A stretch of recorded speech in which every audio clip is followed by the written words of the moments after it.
Welcome mga kaporma. Ito pala si Pingoy Vera Perez. Ito magbubukas na tayo. First, magbubukas tayo in May 22 yan.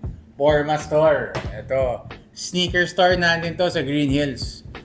Ang Porma Green Hills nasa LPL Condo Nasa Eisenhower. Mga 3-minute walk to from Vera Mall. Tapos mula dun sa bagong Green Hills Mall, 1 minute and a half lang. Katabi to ng Club Filipino. Kita-kits tayo dito Brief history lang kung bakit Porma.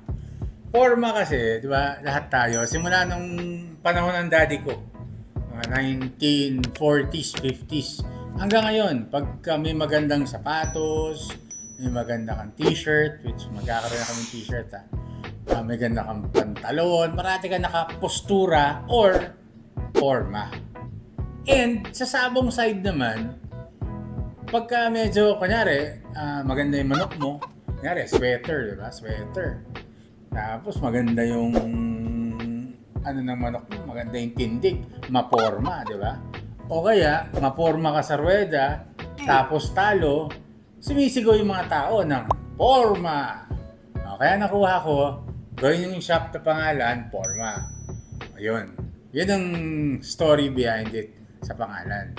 Tapos, after naman nun, magpa-vlog din tayo about sa mga sabong, sa mga chickens. Because, yan ang dalawang love ko sa buhay. Sabong, tsaka sneakers. Siyempre, pagkain din ng konti, pero yun talaga yung pinaka-love ko. Mahilig na talaga ako sa Jordan nung bata ako. Yung Jordan 2 na breads, na kung ano. Tapos medyo makiswis, ganyan. Tapos napadaan ako dun sa Got Goods minsan.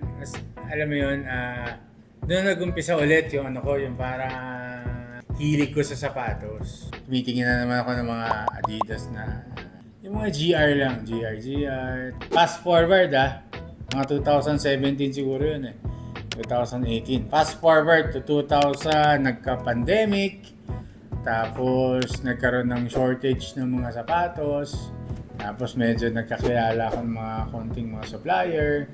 Tapos bumibili na rin ako sa mga local na mga resellers, binibenta ko.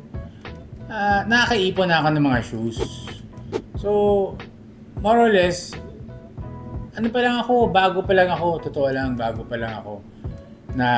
Mas matagal ako nagkasabong, since 13 kasi ako nagkasabong na ako Pero yung, yung pagre-resell, 2018 ako nag-start. Pero ngayon lang ako nagtayo ng store. So halos lahat ng reseller dyan naka-deal ko na. Halos lahat. Ng mga dati yung mga bago, hindi siguro lahat. Pero yung mga dating reseller, naka-deal ko na yan. It's either dun sa Shattered Backboard, o kaya dun sa Lost and Found, o kaya dito sa mga Kobe na Gift of Mamba. Yun yung mga marami kasi akong binili. Since ngayon, ganun din naman, nagtayo na ako ng store since marami na akong stock. Sabong part naman, ayan sa daddy ko, si Mr. Pepito Vera Perez. Ayan nagturo sa akin talaga. 13 years old, naghahanda na ako ng mga sa Texas cockpit, dun sa tulay, dating tulay. Tapos umiikot na kami sa kung ano ng derby. Dati dyan sa Rolligon, yung mga lumang mga mega cockpit. Ayan. Tapos Araneta. Sumasali kami sa mga big event. Ang dating big event, hindi naman katulad ng big event ngayon na sobrang laki na ng mga pusta. Dati kasi ang big event, mga 33 lang, ganyan. Yun na, big event na yun, 22. Pero marami tayong kwento dyan sa sabong tungkol sa pagkokondisyon, mga breed, mga paboritong breed ko. Bibisitahin natin yung mga farm namin. Mga maliliit na bagay lang na baka makatulong sa inyo, kaya manood kayo nito ng mga susunod na vlog. May mga nagtatanong kasi sa akin din kung ano yung mga binibenta namin dito sa Porma.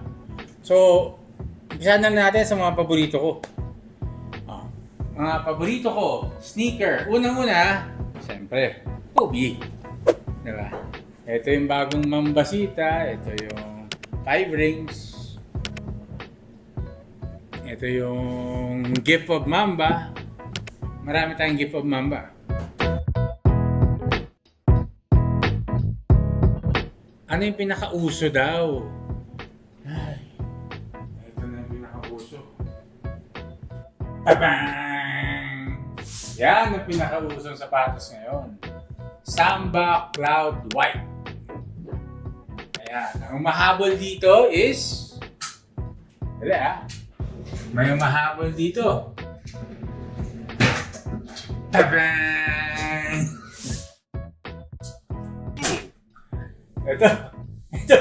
Ito yung mahabol. Onitsuka Tiger, Kill Bill. Okay yung Onitsuka Tiger na slip-on. Yan ang mga mahabol. Ito, mahabol to. Kasi dito, paporma lang parati. Lahat ng pamorma nyo dito, sagot namin.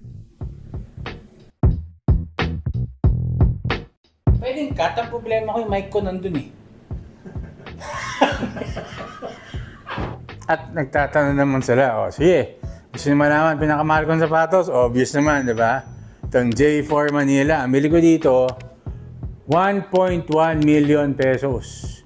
Number 111, size 11, 11, out of 150 lang to sa buong mundo. So, Jordan Manila. Ayan number 111. Ikot tayo sa next naman. Natanong sa akin, ano ba yung pinakamura? Murang sapatos dito sa shop namin. Usually, mga used, mas mura. Magkakaroon kami mga used. Pero ngayon, sa mga brand new, itong Breads, J1 Breads, 5,000 pesos. Lahat ng sapatos namin dito, free delivery nationwide. Pinakauso naman na sapatos ngayon. Tatanungin niyo ako, sa mga kaedad ko na medyo nagkakaedad na. Mga On, Cloud. Ayan, marami kami nitong mga saka itong Hoka. Ayan, sa mga nagkakaedad na, may mga konting arthritis na, masakit na yung paa. Ayan, ito, Vomero, pinakabago naman ng mabenta sa Nike, hindi na yung Jordan naman. Ito na yung mabenta ngayon. Ayan, mga Gucci din tayo, for pre-order. Mga parating din tayo, may mga slides din tayo. Ito, pakita mo nga yung yung waiting area natin. Yung waiting area namin para sa mga customer yan. Pati ito, yan, pati ito. Yan. Para sa mga customer namin yan dito. Para habang namimili kayo ng sapatos, siyempre, komportable kayo. Dito sa Porma, pwede kayo mag-pre-order kahit anong sapatos. Travis, kahit ano. Ito, pwede mga New Balance, kahit na anong klaseng New Balance, magkakaroon kami. Pwede rin namin orderin, pwede rin namin i-source out sa mga supplier namin. Tapos, meron din ako mga shirts. Ito yung pinakauna namin na Porma shirt. Ayan. Yan. Ang ganda. Yan yung first of many, pero nag-order na ako sa Amerika. So nagpa-design ako sa American artist na magiging made in the USA. Ang lahat ng mga shirts namin, and mga shorts, and mga pants, mga joggers, buong fit, puro pamorma yan. Tapos papakita ko lang sa inyo lahat ng pamorma. Pwede dito sa Porma, libre na drinks nyo. Kasi ito paborito ko Coke Zero.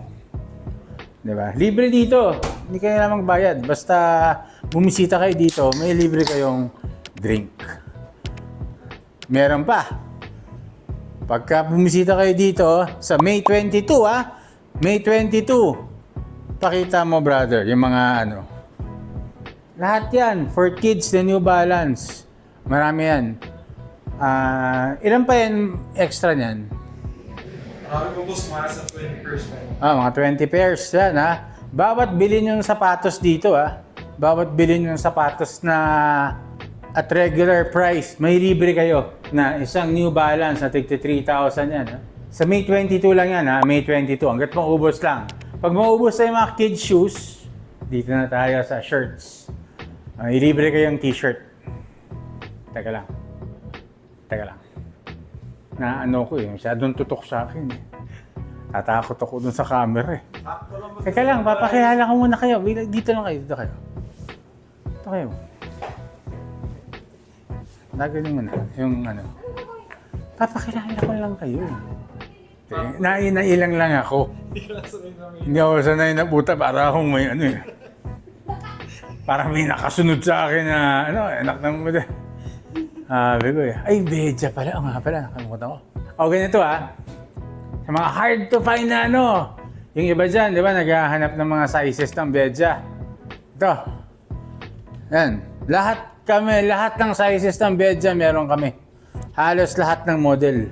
So yung papakilala ko sa inyo, dalawang manager ko dito sa Forma.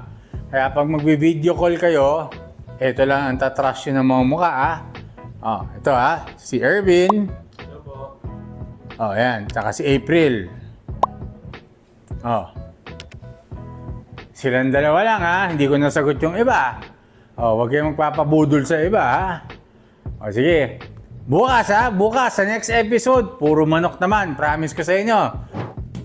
Sa mga subscriber ko mamimigay tayo, hindi sapatos. Manok, trayo, sweaters, roundheads, hatches. O kaya clarets. O kaya yung puti. Yung may puti ako na sariling breed na galing kay Johnny Laureno na inayos ko. Na binangga ko sa claret, meron tayo mga nun. Maayos manalo yun. 85 to 90% winning. So handa kayo mag-subscribe kayo.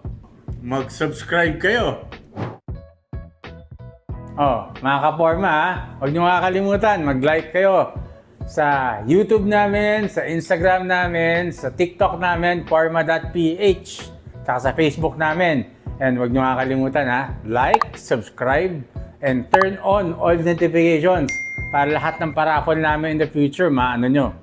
Tapos lahat ng pamimigay kong manok, malaman nyo kung kailan. Okay, bye-bye!